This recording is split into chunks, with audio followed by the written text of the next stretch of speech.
қалайсыз? Сәлем. Сіздің темір шеберханаңызға кірсем, майдың, темірдің иісі бұрқырап тұр. Өзіңіз бұл иістен басыңыз айналып бір? Жоқ, енді. Мысалы, бір қалыпты күнделікті естігенге үйреніп алған екен. Қалыпты жағдай сіз үшін? Қалыпты жағдай. Тәніміз ауырса, дәрігерге барамыз, көлігіміз бұзылса, ұстаға жүгіреміз. Сіз көліктің қай жерін жөндейсіз? Енді көліктің мотор жағы. Асының мотор жағы. Мотордың өзі толық шашып құрастырасыздар ма? Жоқ, біздер толық құрастырамыз. Негізі біздерге моторды бөлшек-бөлшекпен алып келеді адамдар. Мысалы, головка, блок, коленбал, солалар болып кетеді. Олардың бағасы қанша? Қызметтеріңіздің бағасы? Қызмет бағасы енді былайша айтқанда қазір Қазақстанның рыногы дейді ғой. Мысалы, Шымкенттегі баға да сол, Алматыда баға сол, Түркістандағы баға да сол. Нарықтағы бағадан асырмайсыздар? Асырмаймыз. Бақаланып тұрады. Нарықтағы бағадан өсірмейміз. Енді бұл өнер дейміз ба, әлде енді бұл маман дейміз ба, ұстазыңыз болды ма? Кімнен үйрендіңіз? Қанша уақыт үйрендіңіз? Енді ұстаз бұл негізі адам баласымен бірге келеді. Негізі өмір тіршілігі, күн көру тіршілігі, жұмыс сол арқылы келеді. Енді сіз аспаннан түсіп бірден ұста болмаған шығарсыз? Үйренген адамдарыңыз бар шығар? Жоқ, мен ұстазымды алатын болсам, әкем ғой негізі ұстазым. Әкем ұста болған. Ұста болғанда қалай? Трактор айдаған. Трактор айдаған соның балалық кезінде алдында жүріп көріп берген. Трактор моторын істейді, ходовойын істейді. Басталған соларды істеп жүрген. Сөйтіп сол басталған, сол кезден басталған. Сізді мықты ұста деп Түркістанда барша адамдар айтып жатыр. Сондай-ақ сіздің ұстазыңыз неміс кісі болған екен. Неміс болған немістер. Неміс болған, орыстар болған. Олар мамандар ғой, олар негізі олардың түбі немістердің атакасы болар. Темірмен өмір сүру халқы дамыған елдер.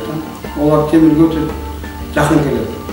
Олар көп әңгімесі темір тұрғысында болады, жұмыс тұрғысында болады. Солардың арасында жүріп құлақ қатыс болған. Көрдім олардан. Олардан тазалықты үйрендім, пунктуалистті үйрендім, жігерлікті үйрендім. Темірге деген өте көзқарасы дұрыс оларда. Яғни сол кісілердің арқасында көп нәрсе үйреніп, осы бір істе қадам баса бастадыңыз ғой? Солай десе де болады. Түркістанда бәсеке жоғары ма? Машина көлік жөндеуге келгенде? Түркістанда бәсеке жоғары емес. Түркістан кішкентай қала. Мысалы, бізге қарағанда, Алматыда, Шымкентте бәсеке жоғары. Халықтың көптігіне байланысында. Біздің халқымыздан кішігірім қала есептеледі, конкуренттік жоғары емес. Сұхбат барысында айтып қалдыңыз, егер де көлік жөндеу саласын дамытсақ, біз жаңағыдай дамушы мемлекеттердің қатарынан көрінеміз деп. Осы бір салаға мемлекет ерекше бір көңіл бөлу қажет дегендей. Енді бұл негізі бәр мемлекет, жер бетінде қанша мемлекет бәрі осы саланы дамытылады. Мемлекеттер, негізі мемлекеттің өзі есептеледі. Былайша айтқанда, орысшасынан тезон индустрия дейді ғой, мысалы, мемлекеттің күш құралы. Жұмыс құралдары. Жұмыс құралы қаншалық мықты болса, жұмысқа қаншалық бақты болатын болса, мемлекетте бір затты шығару, бір керекті бұйымдарды шығару халыққа тиімді шығарады. Солай ғой. Мына көріп тұрсың ғой, дамыған елдерді алайық мысалында, COVID-19 деді, оған аппарат керек болды, демалу аппараттары. Көріп дамыған елдерге демді аяқ астында қанша саны керек бе, сонда шығарып тастады.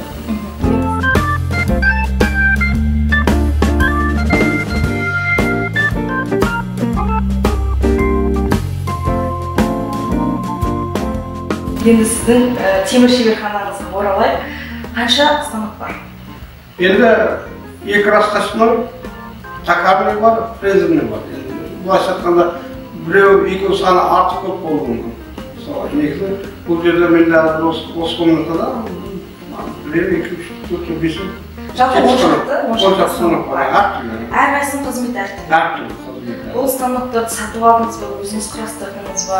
Жоқ, бұлардың бәрі сатып алған. Негізі бұл станоктар қалай десе? Станоктар біздің Евлетке сатууда болды біздерде да, сол арқылы сатып алдық. Сіз бір әңгімеңізде осы бір станоктардың құжаты бар, печаты бар деп солай айтып едіңіз.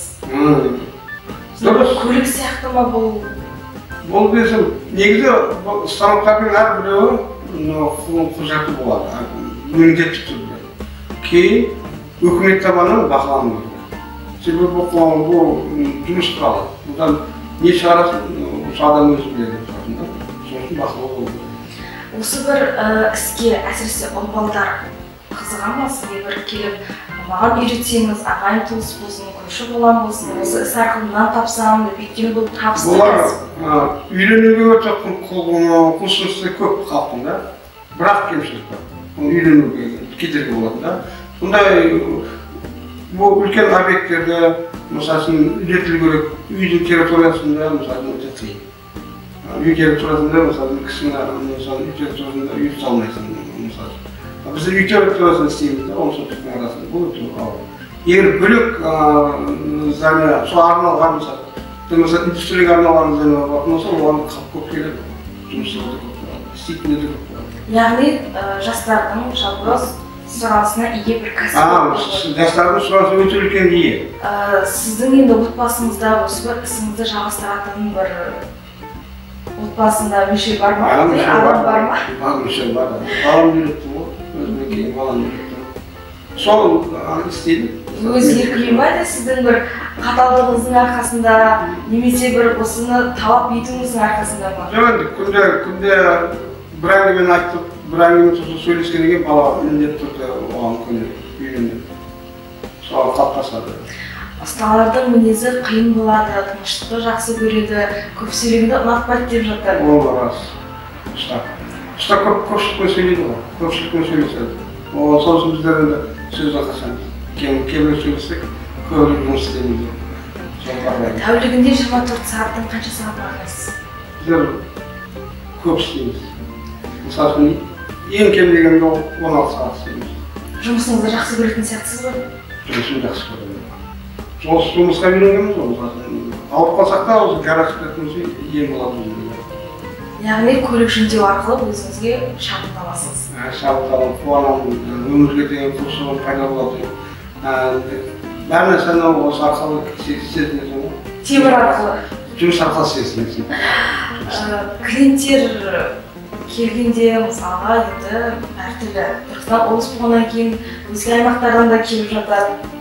Клиенттермен қалай жұмыс жасайсыз? Сіздің тәжірибеңіз мол ғой? Біздер адамда бұл жерде темірді қалай темірмен жұмыс істейсің ба, адамның мінезіне ұқсаған. Адам бәрін көргенде, мысалы, мінезін көріп отырасың.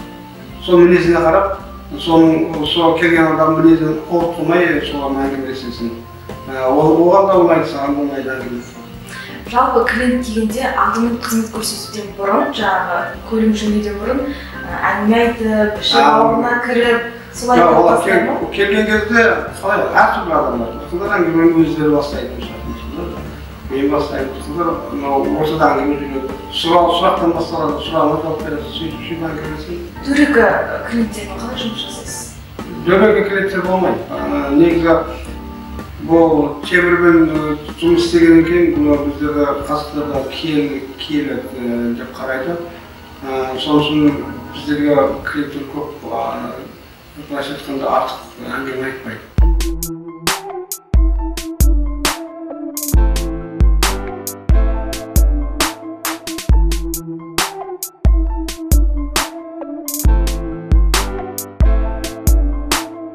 Бір станокты алуға сіздің қанша уақытыңыз кетті және қаражатыңыз кетті? Бір станок қаласында. Станокта әртүрлі. Мысалы, бұзық күйінде алатын болса, станоктар арзан.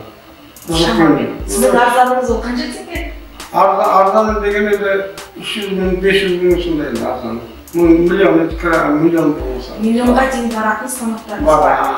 Ол жағы бұзық күй. Одан кейін сіз қайта жөндейсіз. Оны жөндегенде біздер геометриясын шығарамыз. Станоктың мысалын геометриясын шығарамыз. Бұлар реттелетін заттар.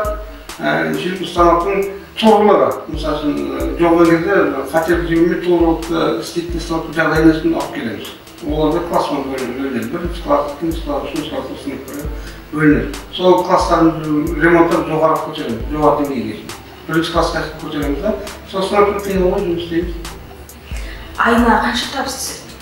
Айына табыс халық қанша әрекет жасайды өмірге, тіршілікке, сонша бізге табыс түседі. Себебі бәрінің адамдардың тіршілігі осы техникаға. Қанша адамдар тіршілік күшейіп барады ма, халықтың жеке қожалықтар дамып бара жатыр, жеке кәсіпкерлік дамып барады, біз соған табыс алып отырамыз. Енді өзіңіз айтып отырсыз, жастарда сұраныс көп, үйренгісі келетін ұлдар көп деп. Осы саланы, осы бір мамандықты меңгергісі келетін жастарға қандай кеңес бересіз? Математиканы мықты білу керек па, темірді сүю керек па, әлде өзіңіз сияқты іскер ұстаз табу керек па? Негізі мен қарап жатқан, бәрі халық бірдей. Біздерде Түркістанда қолынан санайтын болса, дамыған елдерде екіден бір ұста. Сонда бұл, мен Россияда Горький деген қалада болғам. Горький деген қаладан бардым. Екіден бір инженер, технолог, ұрпағына үйретті, сөйтіп жалғасып кетеді жұмыс. Біздерде солай. Егер біздерде Түркістанда қалайтын завод құрылса, мысалы келтірейік, сонда істейтін адамдар, олар міндетті түрде ертеңгі сол істеп жатқан жұмысын балдартып жүреді.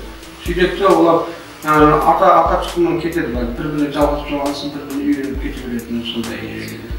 Бұл кәсіпті меңгеру үшін қызығушылықтан бұрын жаңағыдай ата-ананың я болмаса бір қоғамның ықпалы басымырақ дейсіз ба? Негізі жұмысқа бейімделу ғой, жұмысқа бейімделу. Қалай тіршілік етесіз? Сонда ата-ана жастайынан өзінің баласын осындай бір кәсіпке бейім қылып өсіру керек. Ұстама, ұсташылықты үйрету керек. Негізі өзің жұмыс істеуің керек. Балалық кезде жұмысты жақсы көруің, жұмыс істеуің керек. Соған қарап жастар өседі. Үйде істесе, үйде балаларын соған қарап өседі.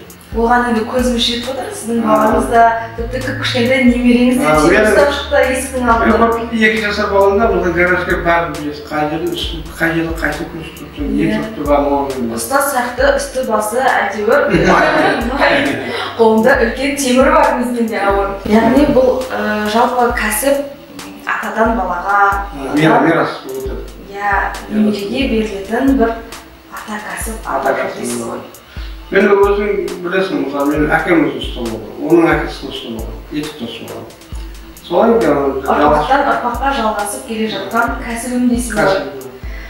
Енді сіз бізге уақыт бөліп, сұхбат бергеніңізге көп рахмет.